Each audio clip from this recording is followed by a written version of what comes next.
Hey guys, and welcome to my stimulus package update and stimulus check update. Wow, I haven't said those words in so long. I want you guys to know that I missed you more than you missed me, and I'm happy I'm back here for you with another video just to give you my perspective on everything that's been going on.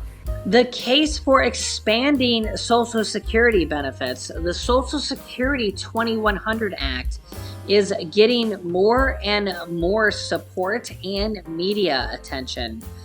We've covered this here on the channel, but in case you're not familiar with it, the Social Security 2100 Act would bolster the nearly century-old social insurance program through additions like caregiver credits and increasing minimum benefits. Those minimum benefits would be increased dramatically by increasing the federal poverty limit, which would increase it to 125%, and that means that those who qualify for Social Security and underneath this Social Security 2100 Act would get a minimum guaranteed benefit of $1,341 per month.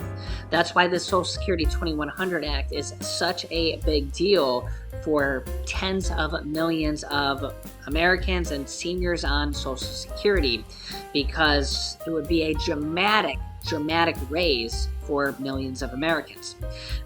So think about that. Think about if your Social Security check is $800, $900, or $1,000 a month. Imagine if you got a raise that went to $1,341 per month, and it was inflation adjusted as well. In addition to that, going forward, possibly a cost of living adjustment raise and maybe a poverty level raise as well. To the federal poverty line. Now, the interesting thing about this is it actually increases the solvency of Social Security as well. The first kind of thing that comes to mind is, how can they do this? How can they pay out more money when Social Security, the first thing you hear is that Social Security is going to run out of money in the future, right? Well, the interesting thing about this plan is, well, it's all mathematics. So the Social Security 2100 Act, as you can see here, it cuts taxes, strengthens benefits, ensures Social Security through this century. So not only is one of the main benefits is it raises those benefits, but it actually, as you can see here, it ensures Social Security through this century. So one of the other things it does is it adds a Social Security tax to people making over, well, so you can see, or cuts taxes for some people, but it adds a Social Security tax, potentially. It depends on how they would actually pass the bill, but it would add a Social Security tax to people making over $400,000.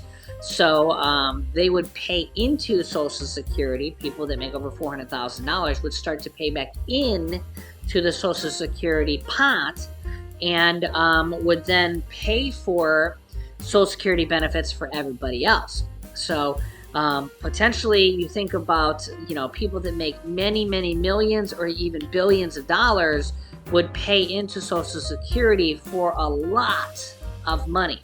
Right now, the cap on Social Security payroll taxes is $147,000 in 2022. It changes every year with inflation a little bit, but basically in 2022, when you start in 2021, it was $142,800. Now in 2022, it's $147,000.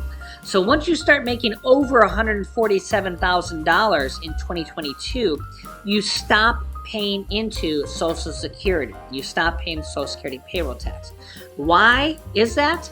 Because that's the max. You've hit the max of what you could potentially make in Social Security. So if you made $147,000 every single year, you would hit the maximum benefit for Social Security, which right now is, as you can see here, the maximum benefit depends on the age you retire.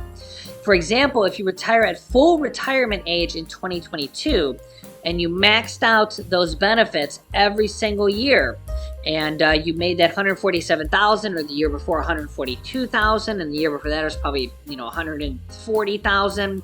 If you made that maximum amount every year, your maximum benefit would be $3,345. However, if you retire at age 62 in 2022 and you took those Social Security benefits early, your maximum benefit would be only $2,364. So you're actually getting about $1,000 a month less by retiring early at 62 instead of your full retirement age. Now, if you wait till age 70 in 2022, your maximum benefit would be $4,194. So that's, what is that? That's almost, what is that, about $800 or $900 more? So wow, if you actually wait till age 70, you're almost at $4,200 a month. But again, that's if you max out the amount of Social Security payroll taxes every year. You have to make a lot there.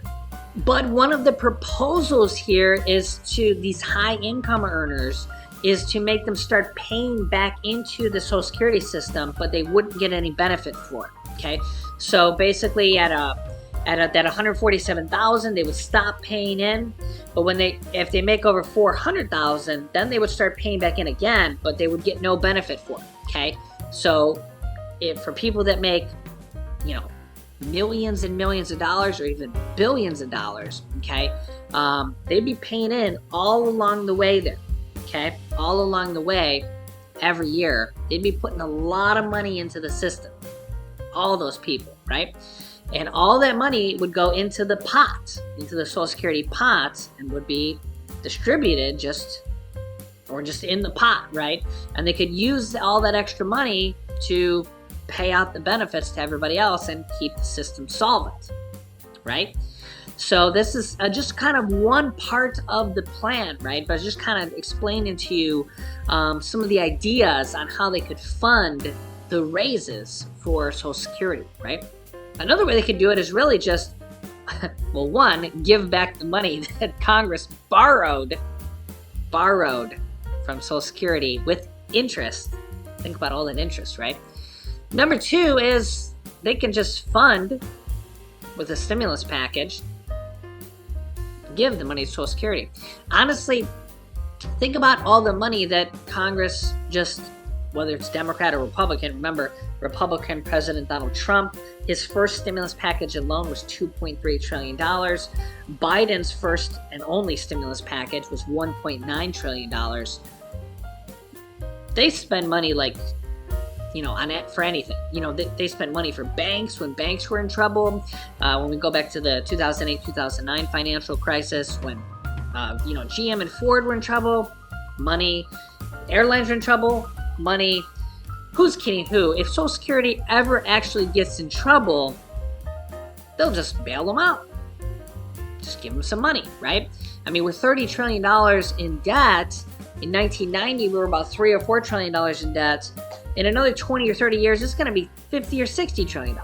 It's kind of at this point just a fictitious number that's just going to, at some point, it's going to be 100 trillion. Does it really matter? Inflation's high right now, but a year ago, 2 years ago, 3 years ago, 4 years ago, inflation was normal. Inflation's really just kind of high right now because we're coming out of the recession, So realistically, in about a year, inflation will probably be back to normal. The $30 trillion in debt really is just it's just going to keep growing. It's just how it is. Remember, a year ago it was 29 trillion. 2 years ago it was 27 trillion, and inflation was normal back then. It's just kind of how the national debt goes. But if you're going to, spend all this money, print all this money anyways, you might as well use it for your people, right? You think about all the seniors on Social Security, people that are disabled, people that are on fixed income, people that have already worked for 30 or 40 years, 30 plus years, 40 plus years, right? They're the backbone of our country, right? I mean, you got to think that if anybody needs support it's them, right? So if the debt's going to be 30 trillion, in a few years it's going to be 35 trillion, in a few years it's going to be 40 trillion. I mean, if you're going to do anything, you might as well support the own people of the United States, right? Let me know your thoughts here in the comments. But I mean, again, this plan is actually funding itself. It's not even adding to the debt. I was just kind of explaining a couple things there about the debt. But really, this Social Security plan is going to fund itself through the payroll taxes here. Let me know your thoughts. I mean, again, Social Security has been in need of a raise for many, many years. It's been an unchanged plan for a long, long time.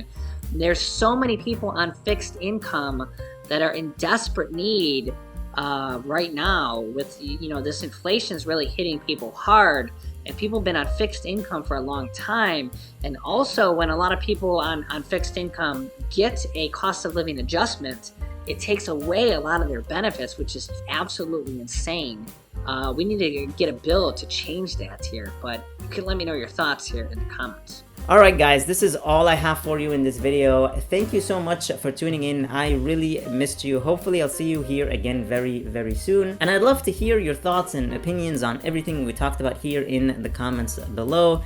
Thank you so much for watching. I really, really appreciate you all. Please hit the like button on the video, share this video with your friends and family, and subscribe if you haven't already, and click that notifications bell to be notified that whenever I publish new videos for you. Please stay safe, stay healthy, and I'll see you in the next video.